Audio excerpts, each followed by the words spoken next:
There always has been a mystery associated with pyramids, how they were built thousands of years ago, and the science behind their construction.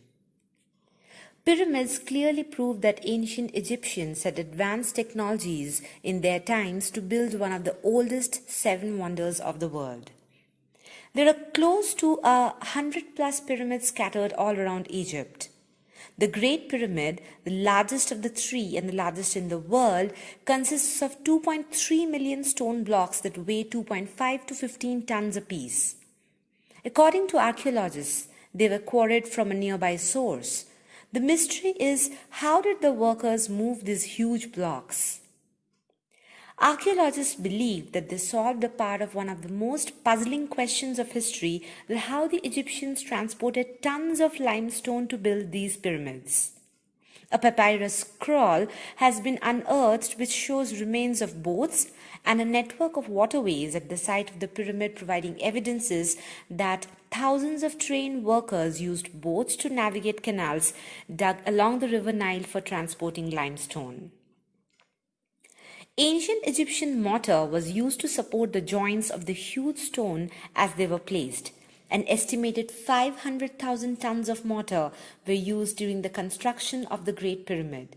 And astoundingly, this gypsum mortar is stronger than even the stones themselves and has remained in place for thousands of years.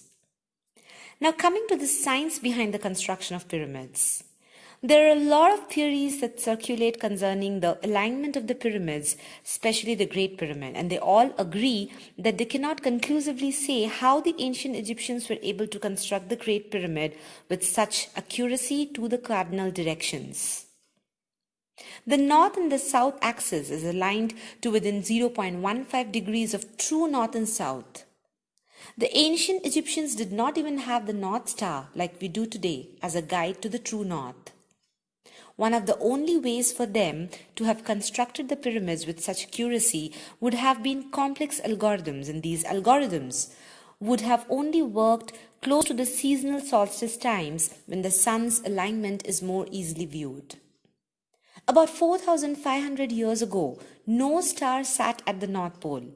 Instead, all the stars in the North sky rotated around an imaginary point marking the North Pole. Experts thought that ancient Egyptians might have watched a single star circle this imaginary point and aligned their pyramids with this circle's center. Alternatively, they could have also measured the north by tracking the path of the sun. But finding the north is not that difficult. If you keep tracking any star where it rises and sets during the night and cut an angle in half, after that, squaring the sides just requires a right angle. Although Pythagoras' theorem came way later, the Egyptians knew that a triangle measuring 3, 4, and 5 on its sides made a right angle corner. A right angle could also have been made with two circles intersecting. The line connecting the intersection of the arcs is at right angles to the line through the center of the circles. But historically, still, no records have been found of the processes that Egyptians actually used to build the pyramids. But it's said that the Great Pyramid, constructed thousands of years ago, is even more accurate in alignment than our modern-built Meridian building at the Greenwich Observatory in London. The precision used to build these pyramids is incredible because in those days, even compasses did not exist.